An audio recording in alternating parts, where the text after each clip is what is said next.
نحمده ونستعينه ونستغفره ونؤمن به ونتوكل عليه ونعوذ بالله من شرور أنفسنا ومن سيئات أعمالنا من يهده الله فلا مضل له ومن يضلل فلا هادي له وأشهد أن لا إله إلا الله وحده لا شريك له وأشهد أن سيدنا محمدا عبده ورسوله أما بعد يا أيها الذين آمنوا اتقوا الله حق تقاته ولا تموتن إلا وأنتم مسلمون يا أيها الناس اتقوا ربكم الذي خلقكم من نفس واحدة وخلق منها زوجها وبث منهما رجالا كثيرا ونساء واتقوا الله الذي تساءلون به والأرحام إن الله كان عليكم رقيبا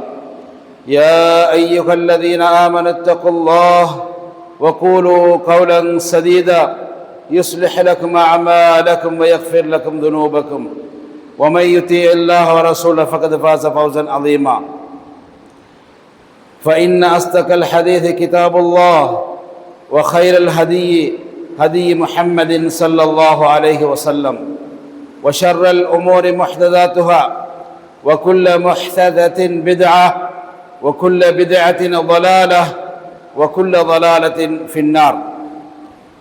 உலகை படைத்து இந்த உலகிலே உயிர் வாழுகின்ற அனைத்து ஜீவராசிகளுக்கும் உணவளித்து பராமரித்து ஆட்சி செய்து கொண்டிருக்கும் எல்லாம் அல்லாஹ் சுப்ஹானஹு வ தஆலாவுக்கு புகழ் அனைத்தும் அல்ஹம்துலில்லாஹ்.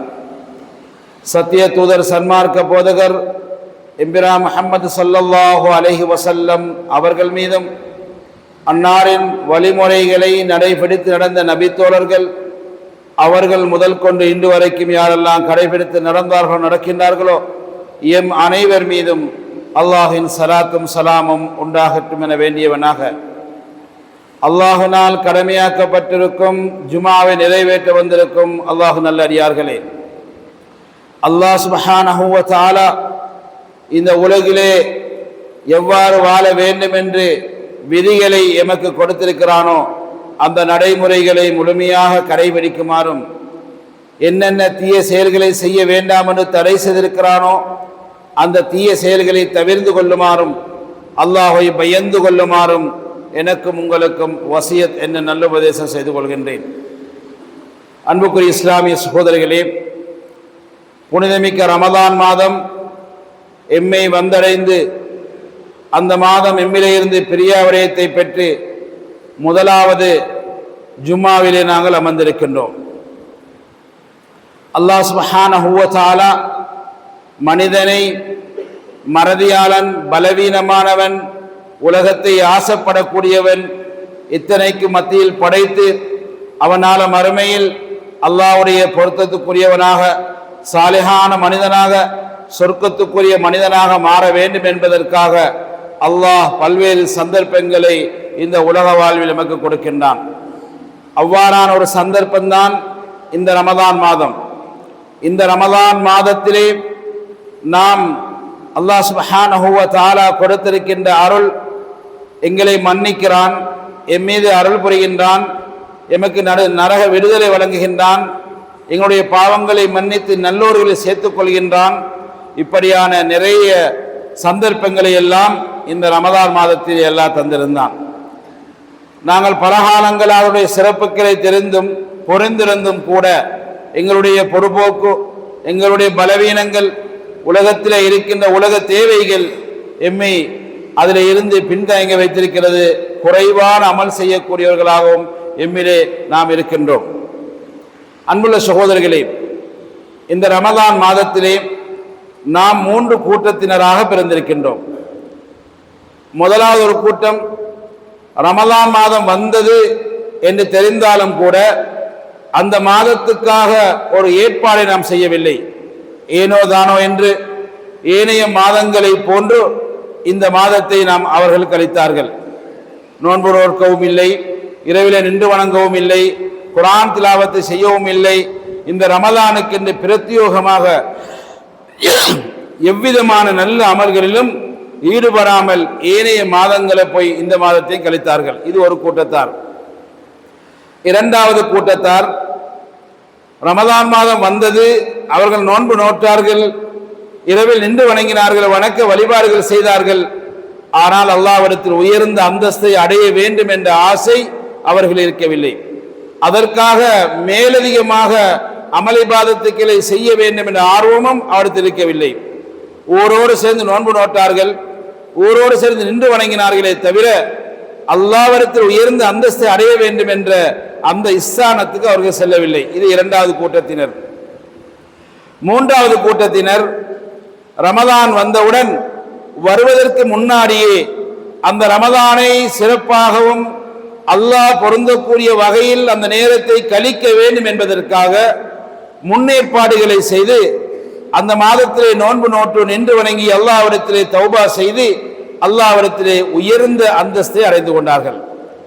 நபிகள் நாயகம் ஸல்லல்லாஹு அலைஹி வஸல்லம் இந்த மூன்று கூட்டத்தாரை பற்றி சொல்லும் பொழுது அந்த மூன்றாவது கூட்டத்தாருக்கு சொன்னார்கள், தூபா வதூபா வதூபா என்று சொன்னார்கள். அவர்களுக்கு சுபசோகனம் உண்டாகட்டும், அல்லாஹ்வுடைய அருள் அவர்களுக்கு உண்டாகட்டும், அல்லாஹ்வுடைய சுபசோகனம் அவர்கள் உண்டாகட்டும் என்று அந்த மூன்றாவது கூட்டத்தினருக்கு நபிகள் நாயகம் ஸல்லல்லாஹு அலைஹி வஸல்லம் பிரார்த்தனை செய்தார்கள். அன்புள்ள சகோதரர்களே, ரமலான் மாதம் வந்தது, அதில் சரியாக நாம் நடக்கவில்லை அல்லது நோன்பு நோட்டும் குறைவை ஏற்படுத்தினோம் என்பதற்காக ஜகாத்துல் ஃபித்ர் என்ற ஒரு வாஜிபான ஒரு அமலை கொடுத்து அதில் ஏற்பட்ட குறைவுகளை நிறைவு செய்வதற்குரிய சந்தர்ப்பத்தையும் அல்லாஹ் நமக்கு வழங்கினான். இதுவும் தந்ததற்கு பின்னாடியும் நாம் அந்த ரமலானில் சரியாக செய்யவில்லை என்பதற்காக அல்லாஹ்விடத்திலே பாவ மன்னிப்பு கேட்கவில்லை, அல்லாஹ்விடத்திலே உயர்ந்த மனிதனாகவில்லை, சாலிகான மனிதனாகவில்லை என்பதற்காக அல்லாஹ் ஈதுல் ஃபித்ருடைய நாளையிலே அன்றைய நாளையிலே கேட்கின்ற இபாதத்துக்களை செய்கின்ற இபாதத்துக்களையும் கேட்கின்ற பிரார்த்தனைகளையும் அல்லாஹ் ஏற்றுக்கொள்வதாக நபிகள் நாயகம் ஸல்லல்லாஹு அலைஹி வஸல்லம் போதனை செய்திருக்கிறார்கள். எனவே யாரெல்லாம் ஈதுல் ஃபித்ருடைய நாளையிலே அல்லாஹ்விடத்திலே மன்னிப்பு கேட்கிறார்களோ பிரார்த்தனை செய்தார்களோ அல்லாஹ் அதை ஏற்றுக்கொள்கிறான். ஒருவர் துஆ கேட்கும் பொழுது அல்லாஹ் தஆலா மூன்று வகையில் அதை கொடுப்பான். ஒன்று உடனடியாக கொடுப்பான், அல்லது அவர்களுக்கு வர இருந்த முசீபத்துக்களை நீக்குவான், அல்லது அதற்கான நற்கூலியை நாளை மறுமையிலே அல்லாஹ் தஆலா மகத்தான நற்கூலியை அவர்களுக்கு கொடுப்பான். அன்புள்ள சகோதரர்களே, ரமலான் வந்தும் சீராகவில்லை, ஜகாத்துல் ஃபித்ரும் கொடுக்கவில்லை, ஈதுல் ஃபித்ருடைய நாளையிலும் சரியான முறையில் அல்லாஹ்விடத்தில் நெருங்கவில்லை என்றால் அடுத்த கட்டமாக நான்காவது ஒரு ஸ்தானத்தை அல்லாஹ் வைக்கின்றான். அதுதான் ஷவ்வால் மாதமாக ரமலானுக்கு அடுத்த மாதமாக இருக்கின்ற இந்த மாதத்திலே 6 நோன்புகளை நபிகள் நாயகம் ஸல்லல்லாஹு அலைஹி வஸல்லம் போதனையாக நமக்கு வழங்கியிருக்கிறார்கள். முஸ்லிம் ஷரீஃபிலே அபி அய்யூப் அல் அன்சாரி ரலியல்லாஹு அன்ஹு அவர்கள் நபிகள் நாயகம் ஸல்லல்லாஹு அலைஹி வஸல்லம் அவருடைய கூற்றை அவருடைய சொல்லை அறிவிக்கிறார்கள். யார் ஷவ்வால் மாதத்திலே 6 நோன்புகளை பிடிக்கின்றார்களோ காலம் முழுக்க அவர்களுக்கு நோன்பு நோற்ற நன்மை இருக்கின்றது என்று நபிகள் நாயகம் ஸல்லல்லாஹு அலைஹி வஸல்லம் சொல்லியிருக்கிறார்கள். இந்த ஷவ்வால் மாதத்திலே பெருநாள் கலிந்திலிருந்து தொடர்ச்சியாக பிடிப்பது அல்லது இந்த மாதத்தில் ஏதோ ஒரு தினத்தில் 6 நோன்புகளை பிடிப்பது, அதே போன்று இந்த மாதத்தில் இருக்கின்ற திங்கட்கிழமை, வியாழக்கிழமை அல்லது பிறை 13, பிறை 14, பிறை 15 இப்படியான நாட்களாவது இந்த மாதத்திலே 6 நோன்புகளை நோற்றால் காலம் முழுக்க நோன்பு நோற்ற நன்மை கிடைக்கும் என்று நபிகள் நாயகம் ஸல்லல்லாஹு அலைஹி வஸல்லம் சொன்னார்கள். ஆக ஆகிரத்திலே ஒரு மனிதன் அல்லாஹ்விடத்திலே சிறந்தவன் ஆகுவதற்கு பல சந்தர்ப்பங்கள் இந்த இடத்திலே வழங்கப்பட்டிருக்கின்றது. இதை நாங்கள் எதை நிறைவு செய்திருக்கிறோம் என்பதை நான் பார்க்க வேண்டும். ரமலானிலே நான் 3 கூட்டத்தாரை சொன்னேன். இந்த 3 கூட்டத்தாரில் நாம் எந்த கூட்டத்திலே இருக்கின்றோம் என்பதை நினைவு கூர்ந்து அது அல்லாஹ்வுக்கு பொருத்தமற்றதாக இருந்தால், அல்லாஹ்விடத்திலே உயர்ந்த அந்தஸ்தை அடையாத ஒரு கூட்டத்திலே நான் இருந்தால் இந்த மாதத்திலேயாவது இருக்கின்ற தினங்களில் இந்த ஷவ்வால் நோன்பையாவது நாங்கள் பிடித்து காலம் முழுக்க நோன்பு நோற்ற நன்மை அடைவதற்கு நாங்கள் முயற்சிக்க வேண்டும். அன்புக்குரிய இஸ்லாமிய சகோதரர்களே, நபிகள் நாயகம் ஸல்லல்லாஹு அலைஹி வஸல்லம் அவர்கள் நமக்கு வழிகாட்டிய அந்த வழிகளில் வாழ்க்கையில் ஒரு சில தடவையாவது நாங்கள் அதனை செய்ய வேண்டும். அதுதான் இந்த ஷவ்வாலுடைய மாதத்தை நாம் பார்க்கலாம். நம்முடைய வாழ்நாளில் இந்த 6 நோன்பை எத்தனை வருடங்கள் பிடித்திருக்கின்றோம்? வருடத்தில் ஒருக்காவது பிடித்திருக்கிறோமா, சில வருடங்கள் பிடித்திருக்கிறோமா, அல்லது பெரும்பான்மையாக நாங்கள் பிடித்திருக்கிறோமா என்பதை பார்க்க வேண்டும். சில சுன்னத்தான நோன்புகளை நபிகள் நாயகம் ஸல்லல்லாஹு அலைஹி வஸல்லம் சொன்னார்கள். அந்த நோன்பு ஒரு மனிதன் சுன்னத்தான நோன்புகளை பிடிக்கும் பொழுது அந்த நோன்புடைய பெருமதி நரகத்தை விட்டும் அவனை 70,000 ஹராயிஃபுகள் தூரமாக்கும் என்று சொன்னார்கள். அதுதான் திங்கட்கிழமை வியாழக்கிழமை பிடிப்பது, பிறை 13, 14, 15 பிடிப்பது. இதே போல குறிப்பிட்ட சில நோன்புகளை சொல்லி காட்டியிருக்கிறார்கள். முஹர்ரம் மாதத்திலே ஆஷூராவுடைய நோன்பு, தாஷூவாவுடைய நோன்பு பிடிப்பது, ஹஜ்ஜுடைய மாதத்திலே அரஃபாவுடைய நோன்பை பிடிப்பது, ஷாபான் மாதத்திலே அதிகமாக நோன்பு பிடிப்பது. இப்படியான சுன்னத்தான நோன்புகளை நாங்கள் வாழ்க்கையில் எத்தனை தடவை பிடித்திருக்கிறோம் என்பதை பார்க்க வேண்டும். சில சுன்னாக்களை குறைந்த வைத்தும் ஒரு சில தடவையாவது நாங்கள் செய்வதற்கு முயற்சிக்க வேண்டும். அன்புள்ள இஸ்லாமிய சகோதரர்களே, நாம் செய்கின்ற அமல்கள் எல்லாம் அல்லாஹ்விடத்தில் ஏற்றுக்கொள்ளப்படுகின்றதா என்பதை பார்ப்பதற்கு சில அடையாளங்களை நாங்கள் பார்த்துக் கொள்ளலாம். இந்த அடையாளங்கள் எம்மிலே இருந்தால் நாம் செய்கின்ற அமல்களை அல்லாஹ் ஏற்றுக்கொள்கிறான் என்பதை நாம் தெரிந்து கொள்ளக்கூடியதாக இருக்கின்றது. அதிலே தான் முதலாவதாக நாம் செய்கின்ற அமலுக்கு முதலாக தூய்மை இருக்க வேண்டும். அல் இஹ்லாஸ் என்று சொல்லக்கூடிய தூய்மை. அல்லாஹ்வுக்காக நான் செய்கிறேன், யார் பார்த்தோ பார்க்காவிட்டாலும், யார் கிண்டல் பண்ணியோ யார் கிண்டல் பண்ணாவிட்டாலும், யார் என்னை புகழ்ந்தோ புகழாவிட்டாலும் நான் அல்லாஹ்வுக்காக செய்கிறேன் என்ற அந்த நிலைப்பாடு இருக்க வேண்டும். அந்த நிலைப்பாடு நம்மகிட்ட இருக்குமாக இருந்தால் நாம் யாரும் பார்த்தோ பார்க்காவிட்டால் நாம் செய்வோம். ஒருவர் பார்ப்பதற்காக செய்யவும் கூடாது, ஒருவர் பார்க்கவில்லை என்பதற்காக நாங்கள் விடவும் கூடாது. எனவே நம்முடைய அமல் ஏற்றுக்கொள்ளப்படுவதற்கு எம்மிடத்தில் முதலாவது இஹ்லாஸ், தூய உள்ளம், அல்லாஹ்வுக்காக செய்கிறேன் என்ற அந்த மனோநிலை நம்மிடத்தில் இருக்க வேண்டும். இரண்டாவதாக இத்திபா சுன்னத் ரசூலுல்லாஹி ஸல்லல்லாஹு அலைஹி வஸல்லம், நபிகள் நாயகம் ஸல்லல்லாஹு அலைஹி வஸல்லம் அவர்கள் அந்த காட்டிய வழிமுறையிலே செய்ய வேண்டும். இது நல்ல காரியம் தானே, நல்லா தானே இருக்கின்றது, எனவே அல்லாஹ் நன்மை கொடுப்பான் என்று அவ்வாறு வணக்கங்களை செய்யக்கூடாது. நபிகள் நாயகம் ஸல்லல்லாஹு அலைஹி வஸல்லம் அல்லாஹ்வுக்கு மிகவும் விரும்பியவர். உலகத்திலே அல்லாஹ் படைத்த படைப்புகளில் நபிகளார் தான் அல்லாஹ்வுக்கு மிகவும் விருப்பமானவர்கள். எனவே அவர்கள் காட்டிய வழிமுறையில் செய்யும் பொழுதுதான் அல்லாஹ் அதனை ஏற்றுக்கொள்கிறான், அல்லாஹ் அதனை விரும்புகிறான், அதற்கான நற்கூலியும் அல்லாஹ் கொடுக்கின்றான். எனவே நாம் ஒவ்வொரு அமல் செய்யும் பொழுதும் இந்த அமலை அல்லாஹ்வுடைய ரசூல் எவ்வாறு செய்தார்கள், எவ்வாறு ஏவி இருக்கிறார்கள், எவ்வாறு போதனை செய்திருக்கிறார் என்பதை பார்க்க வேண்டும். நாம் விரும்பிய பிரகாரம் ஒரு காரியத்தை செய்துவிட்டு அல்லாஹ்விடத்தில் நற்கூலி எதிர்பார்க்க முடியாது. எனவே நாம் செய்கின்ற அமல்களில் அல்லாஹ்வுடைய தூதர் எவ்வாறு செய்திருக்கிறார், எவ்வாறு சொல்லி இருக்கிறார் என்பதை இரண்டாவது ஸ்தானமாக நாங்கள் பார்க்க வேண்டும். மூன்றாவதாக தங்களுடைய அமல் ஏற்றுக்கொள்ளப்படுகின்றதா என்பதை நாங்களே தீர்மானிப்பதற்கு ஒரு அமலை நாங்கள் நிரந்தரமாக செய்ய வேண்டும். நேரங்கெடுத்தால் செய்வது, நேரம் கிடைக்காவிட்டால் விட்டு விடுவது, அப்படி அல்ல. நபிகள் நாயகம் ஸல்லல்லாஹு அலைஹி வஸல்லம் ஒரு அமலில் இஸ்திம்ரார், தொடராக நாங்கள் செய்ய வேண்டும். இப்ப ரமதான் மாதத்தில் எல்லோரும் வித்ரு தொழுதோம், ரமதான் முடிந்ததற்கு பின்னாடி அந்த வித்ரு தொழுகிறோம் என்றால் கிடையாது.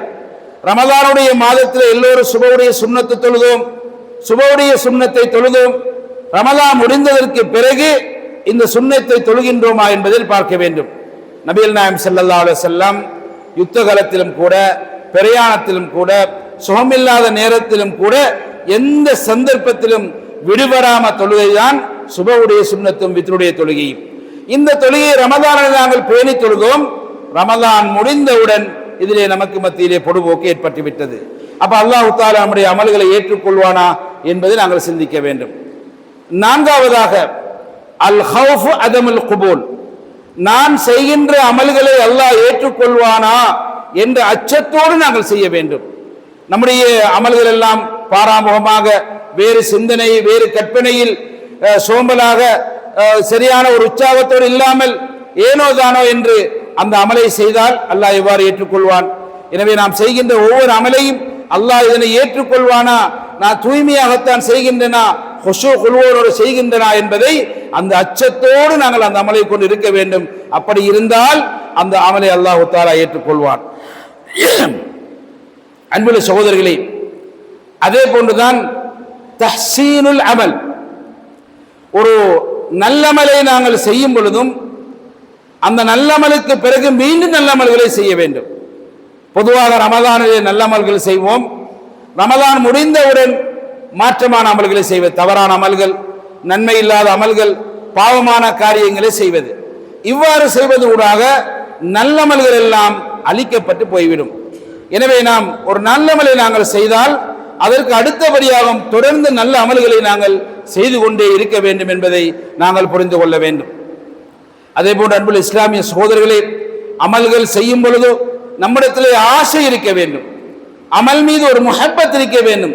தொழுகைக்கு வரும் பொழுதும் ஆர்வப்பட வேண்டும், நான் தொழணும் என்ற ஆசை இருக்க வேண்டும்.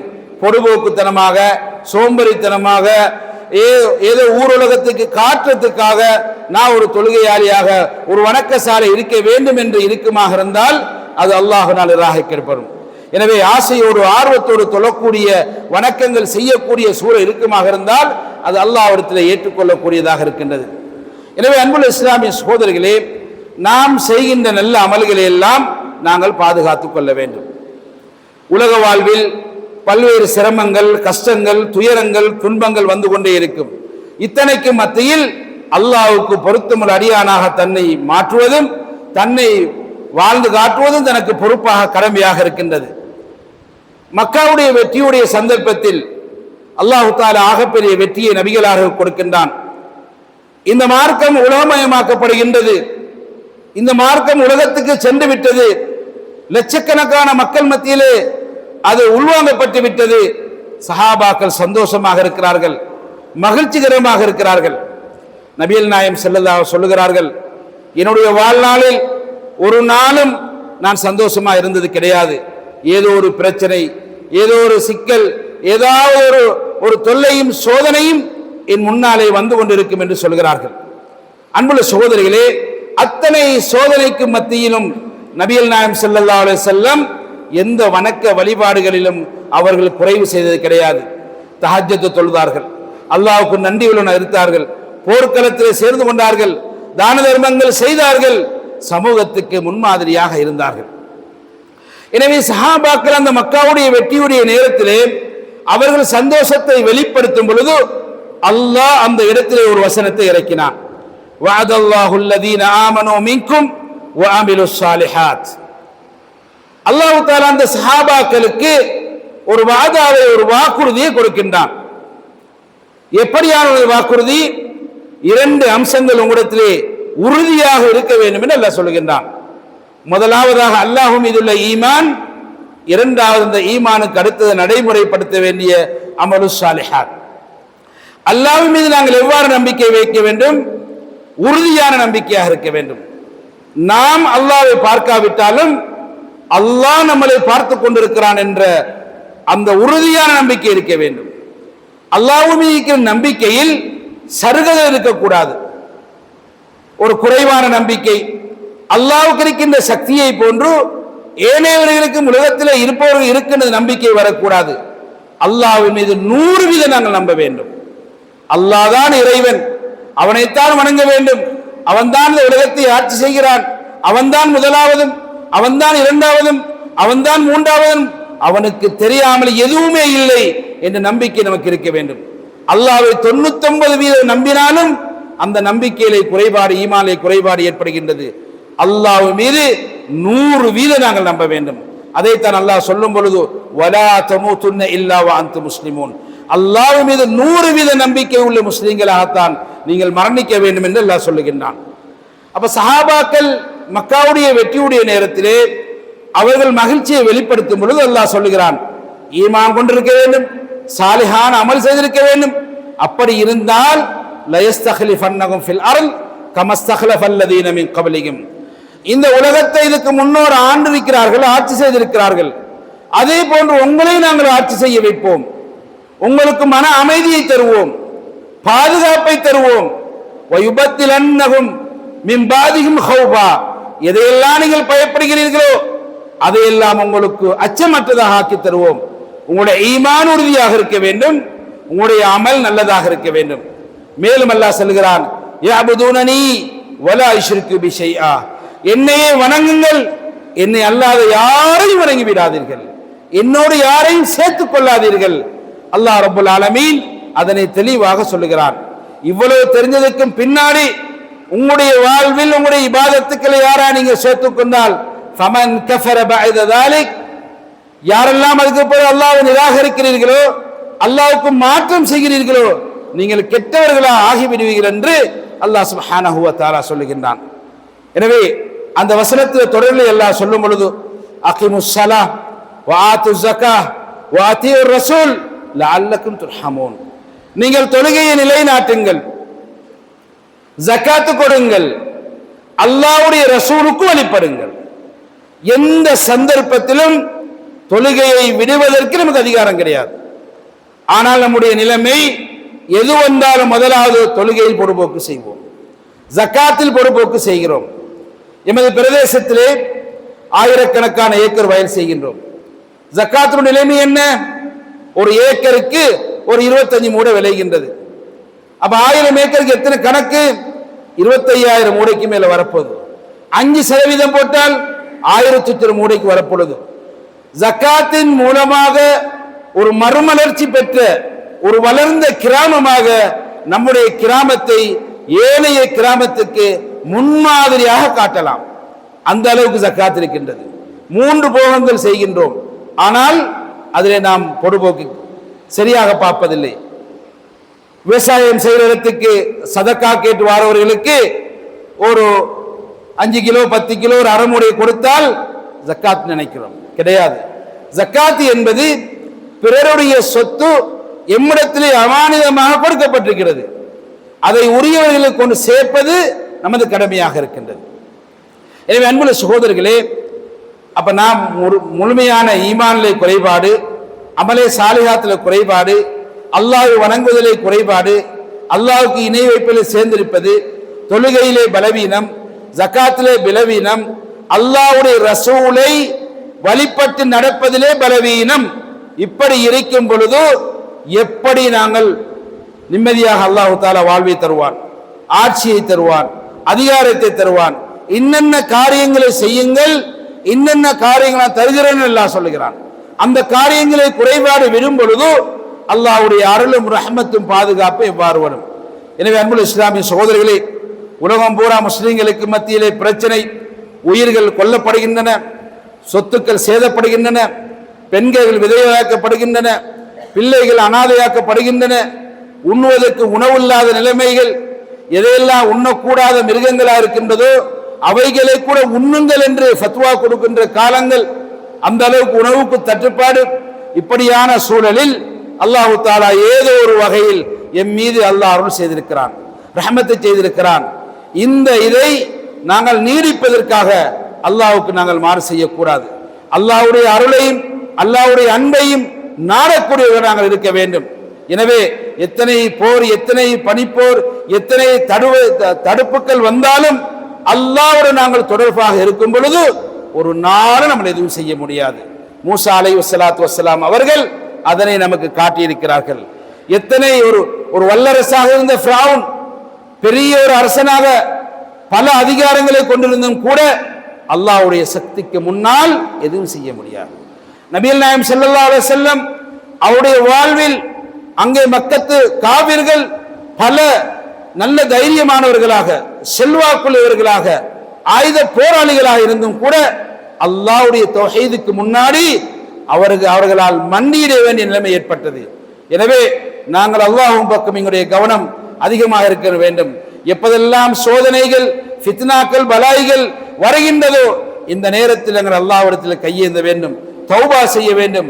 நிச்சயமா அல்லாஹ் சுப்ஹானஹு வ தஆலா நமக்கு அருளும் ரஹ்மத்தும் பாதுகாப்பும் தரக்கூடியவனாக இருக்கின்றான்.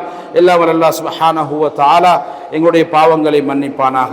யா அல்லாஹ் எங்களுடைய பாவங்களை மன்னிப்பாயாக. உன்னிடத்திலே நல்ல சாலிஹான மனிதனாக எங்களை ஆக்குவாயாக. உடைய ரஹ்மத்துக்குரிய அடியார்களாக எங்களை ஆக்குவாயாக. வல்ஹம்துலில்லாஹி ரப்பில் ஆலமீன்.